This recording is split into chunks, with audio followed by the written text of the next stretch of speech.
contestant on VH1's Megan Wants a Millionaire, where he competed for the attention of a money-obsessed blonde. Would you prefer champagne? But now people are asking, how did a man with such a questionable past end up on a TV dating show? I don't know if Megan and I have had enough time together for her to actually loosen up and really get to know me. The production company that produced Megan Wants a Millionaire tells Showbiz Tonight its background checks failed to turn up anything negative on Jenkins.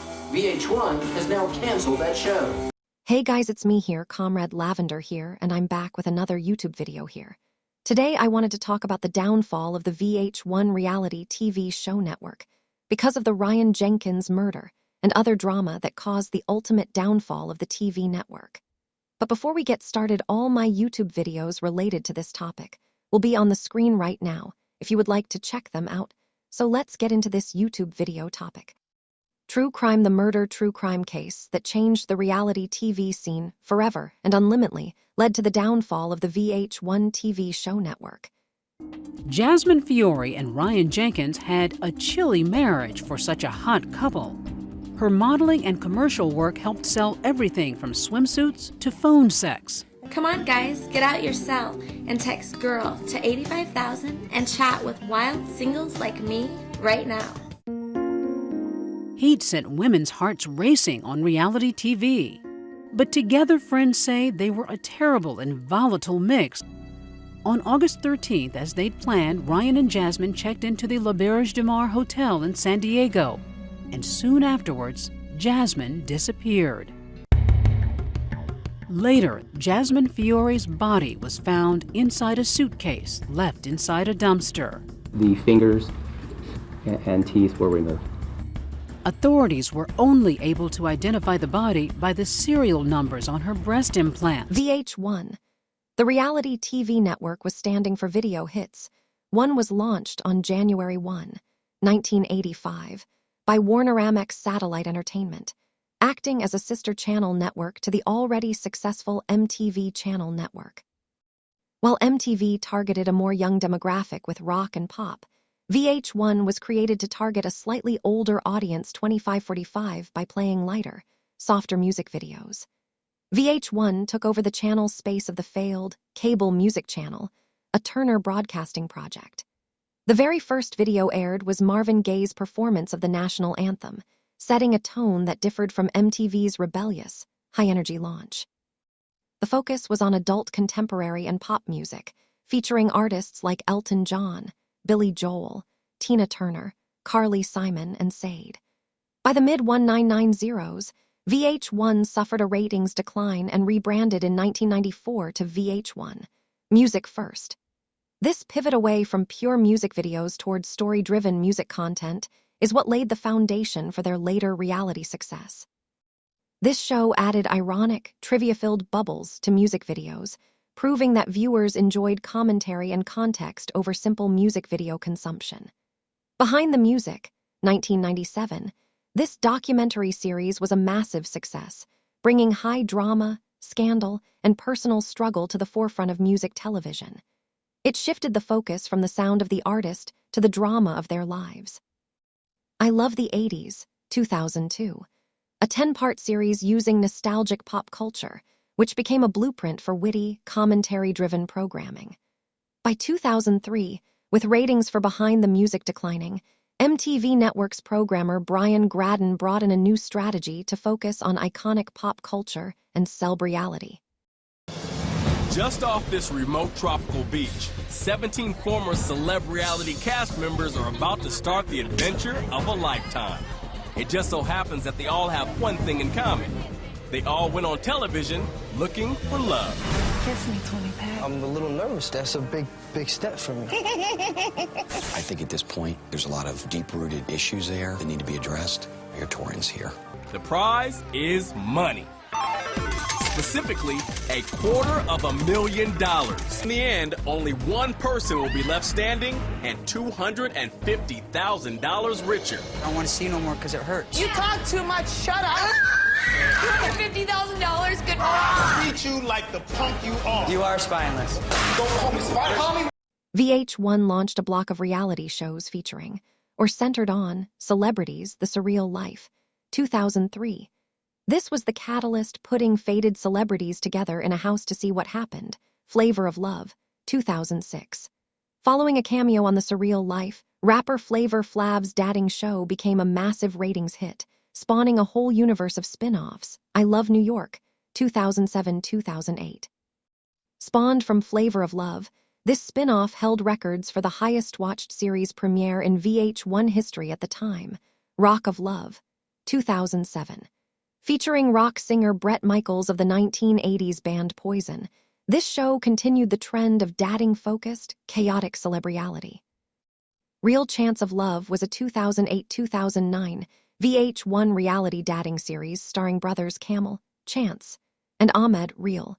Givens from I Love New York. The brothers, known as the Stallionaires, sought to find love with 1720 women competing in challenges at their Stallionaire ranch house. Spin-offs, including Daisy of Love, cementing its place in the pop culture reality television world. VH1's other TV show Charm School was a reality series that aired between 2007-2009, where contestants from other TV shows, such as Flavor of Love and Rock of Love, competed in challenges to win a $100,000 prize. Charm School was hosted by iconic influencer figures like Monique, Sharon Osbourne, and Ricki Lake. The show aimed to teach women and inspire them. One of the last reality TV shows of its kind was Megan Wants a Millionaire was a 2009 VH1 reality dating show that became a significant, tragic moment in pop culture history after it was abruptly canceled due to a real-life murder-suicide involving one of its contestants.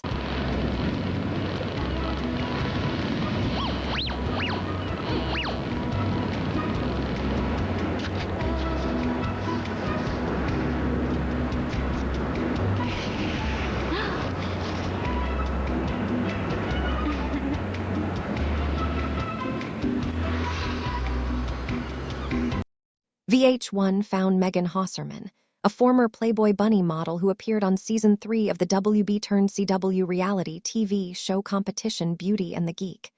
She and her partner, Alan Scooter Zackheim, took home the $250,000 prize. With her bombshell looks and sassy wit, Hosserman became a fan favorite on Rock of Love with Bret Michaels and its spin-offs I Love Money and Rock of Love. Charm School. 51 Minds decided to give the model her own show, Megan Wants a Millionaire. The funny thing about Megan was her stated ambition, which was to marry a millionaire because on Charm School, the reality TV show, she wanted to become a high-end trophy wife. So we said, what if we filled a house with millionaires and they were competing for you as their trophy wife? VH1's casting notice for Megan called for single men of the highest pedigree, with the net worth of $1 million or more. Casting producers placed ads on radio stations and through casting parties at nightclubs looking for qualified and telegenic candidates. They found 32-year-old real estate developer Ryan Jenkins in Las Vegas, where he won the team over with his cocky charm. Ryan Jenkins had one of the best personalities on this planet, says Christopher Catalano, who worked as a senior casting producer for 51 Minds from 2007 to 2011 and is now a senior casting producer for CBS Big Brother. He was intriguing, he knew it. He wasn't the best-looking guy in the world, he just had this charisma. The process of vetting potential reality show contestants, while the specific process varies by network and production company, generally candidates first fill out a detailed packet of personal information containing every address you've ever had, every job you've ever had, everything from your mortgage to your car, says Jody Winchesky, who competed on CBS The Amazing Race in 2009 and now works as a casting producer for Survivor. Then comes the psychological evaluation, which includes written testing, a psychiatric history, and an interview with a psychologist. During her Beauty and the Geek screening, Hosserman says they even went so far as showing you like ink blot tests. Megan Wants a Millionaire debuted August 2, 2009. Though only 3 episodes ended up airing, Jenkins, who described himself in the premiere as a little bit of a Prince Charming, a little bit of a bad boy, made it all the way to the finals. Hosserman liked him from day one. Sure, she saw some red flags related to Jenkins' millionaire status. He wore fake Rolex watches and only brought 1 pair of pants for the 5-week shoot. But he was so sweet. Today, the star of the show admits that Jenkins came closer to winning than anyone realized. "I actually really liked Ryan, and I wanted to pick him as the winner," reveals Hosserman, who recalls looking Jenkins up on Facebook one night in her hotel room. "I got his phone number and called him when we weren't filming. We would talk on the phone at nighttime. We were having a phone relationship outside of filming, which nobody knew about. I basically told him, 'I'm going to pick you.'" But when Hosserman let producers know which millionaire she wanted in the end, they had other ideas. Jenkins, the producers explained, wasn't likable in his interviews and was just putting on a show for her. Though they never explicitly told her not to choose him, producers made it clear to Hosserman that viewers wouldn't want Jenkins to win and strongly encouraged her to rethink her options. She did. In the penultimate episode, she sent Jenkins home. I could not believe it, because just 2 days before that, he told me he was going to marry me, and I was the love of his life. Jenkins was also in the upcoming 3rd season of another VH1 reality show, I Love Money. Today, VH1 announced it's canceling that show as well. So now the question is, what effect will this tragedy have on reality TV, where the tawdriness and titillation we've come to expect have given way to something much more disturbing?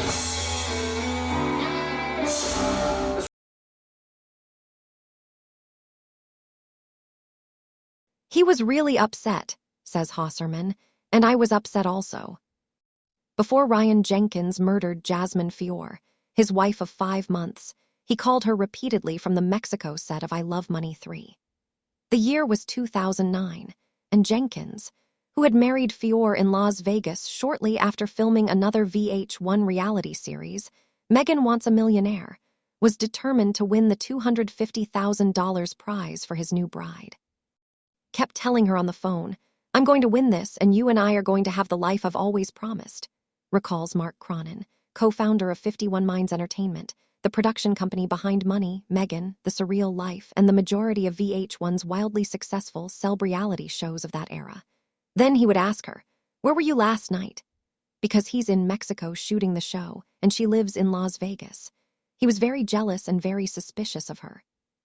"We were actually making a story of it on the show. We were like, look at this guy, he's obsessed with this model he married," Cronin continues. "It was funny until it wasn't funny at all." On August 15, 2009, soon after I Love Money 3 wrapped, Fior's strangled, mutilated body was found stuffed in a suitcase and tossed in a dumpster in Buena Park, California. When the model's corpse was discovered, her fingers and teeth were missing. Authorities were only able to identify Fior after tracking down the serial number on her breast implants. Later, on August 19, Hosserman was staying at a friend's apartment in LA when the news broke. "I was in the shower and my friend came running into the bathroom screaming that Ryan was on the TV," she recalls. "They showed his face and said he was a suspect and that they found Fior's body. I thought it was an accident. My first thought was, I didn't think he did it on purpose." As Jenkins went on the run, TMZ uncovered his previous criminal record. He was arrested in 2005 for assaulting a girlfriend in Calgary, which VH1 and 51 Minds said did not appear on his background check. It was revealed that 51 Minds Entertainment, the production company behind both shows, failed to properly vet Jenkins. Despite having a 2007 Canadian record for assaulting a woman, Jenkins passed the background check because it did not check Canadian records, and another check in Nevada failed to detect it. By the time Jenkins was found dead by suicide in a British Columbia hotel room on August 23, the reality TV industry was reeling.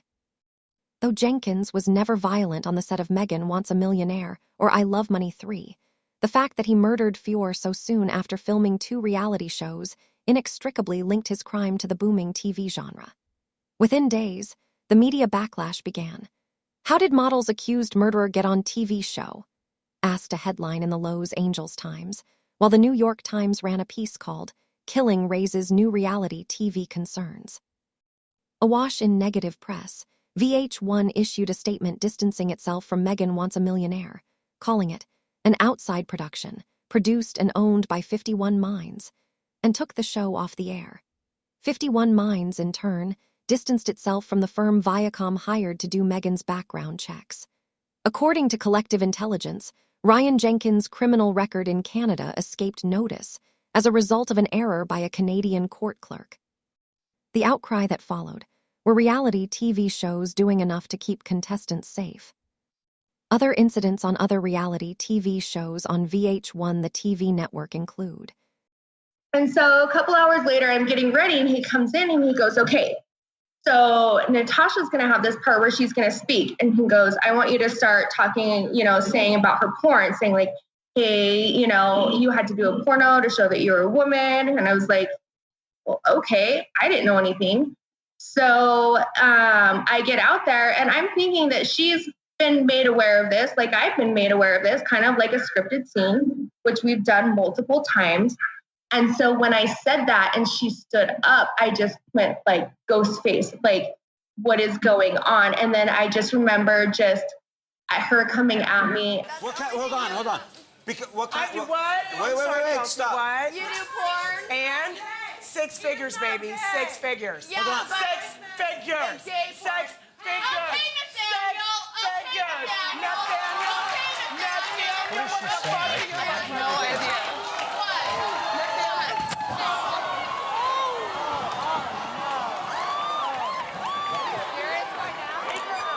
And then I woke up in Big John's arms. Oh my God. So you were knocked out completely. Absolutely out. I was out for a couple minutes. Damn. I fell 6 feet and fractured my skull from here to here all the way through. Oh my God. Wow. I was in the hospital for 2 weeks, ICU for 1. Oh my God.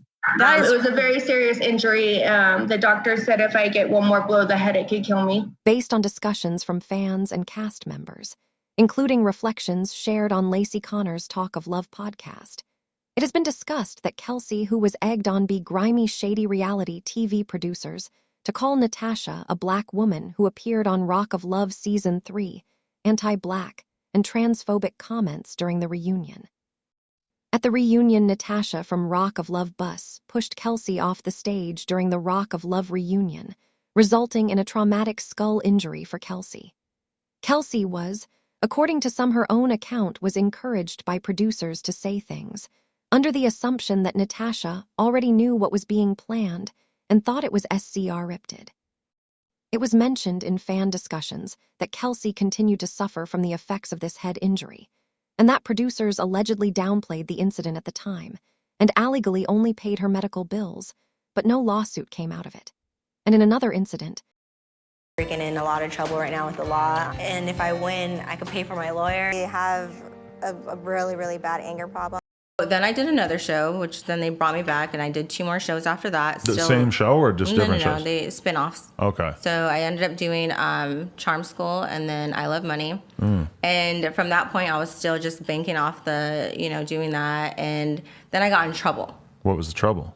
Then I got locked up for assault with a deadly weapon. What? Yeah, and the first charge, actually, they wanted to get me for attempted murder. What did you do? So I thought my whole life was over. Like, it was crazy. I thought my whole life was over. Thank God it wasn't. I ended up just doing 6 months for it. It really bothers me that she even questioned me about my son. It's really hard for me to hold back from beating Marcia's ass right now. Me and you don't get along for some reason. I don't want to have to deal with someone that I don't like. Britannia Ocampo, who is now known as Britannia Razavi, had spoke and did an interview about her time on Charm School Season 3. The interviewer on the website had asked what was it like juggling a case in Charm School. Britannia was quoted in saying, "While I was on Charm School, it was like whatever. It really didn't make a difference. I was told by the lawyer and everybody not to get into detail about it on TV. That's why I never did. I can go ahead and say now what my charges were, but I'm still fighting it, and I'm not saying I'm guilty of it because I'm not. They were trying to get me for attempted murder. I read that someone was saying that my bail was probably a couple $100, but my bail was actually $250,000. It's public record. Anyone can look it up and see. But anyways, the charge got dropped to assault with a deadly weapon causing bodily harm, and the other one was assault and battery. So I have 2 charges on me right now that I'm fighting. It's kind of like a he said, she said thing. My lawyer is the best in town, so I really think that things will work out. I'm hopping and praying. After this year's, over 15 years later, Britannia Razavi is accused of OnlyFans sex trafficking, so it's crazy to look back on this shit now. For Collective Intelligence and 51 Minds, the result was catastrophic. Viacom severed ties with Collective Intelligence, and Worth had no choice but to lay off 13 employees, almost her entire staff. "We literally lost everything overnight," she says. 51 Minds was forced to reimburse VH1 for over $12 million in losses. Furthermore, the reputation of the casting firm, Collective Intelligence, was severely damaged after it was discovered they failed to check Canadian records. After the true crime case, VH1 moved away from celeb-reality programming. Even before the Ryan Jenkins saga, VH1's tawdry, celeb-reality, dating shows were starting to lose their ratings appeal. By 2010, the network began pivoting toward docuseries like Fantasia for Real, about American Idol winner Fantasia Barrino and Bret Michaels. Life as I Know It, chronicling the former Rock of Love Lothario's adventures as a family man. VH1 pivoted to target African-American audiences, finding massive success with the Love and Hip Hop franchise, Basketball Wives, Black Ink Crew, and acquiring RuPaul's Drag Race. I know you would think that's where it ends by on Black Ink Crew. Serious allegations and drama happened as well years later. VH1 fired Black Ink Crew. New York star Cesar Emanuel in June 2022 after a disturbing video surfaced on social media showing him abusing a dog. Following the release of the video, co-star Donna Lombardi alleged that VH1 and producers had previously tried to protect Cesar despite prior, separate allegations regarding the abuse of his daughter, according to a repost of the video on her Instagram. Immediately following the viral video, VH1 announced it had cut ties with Cesar. He was later arrested and charged with felony and misdemeanor animal cruelty in Georgia.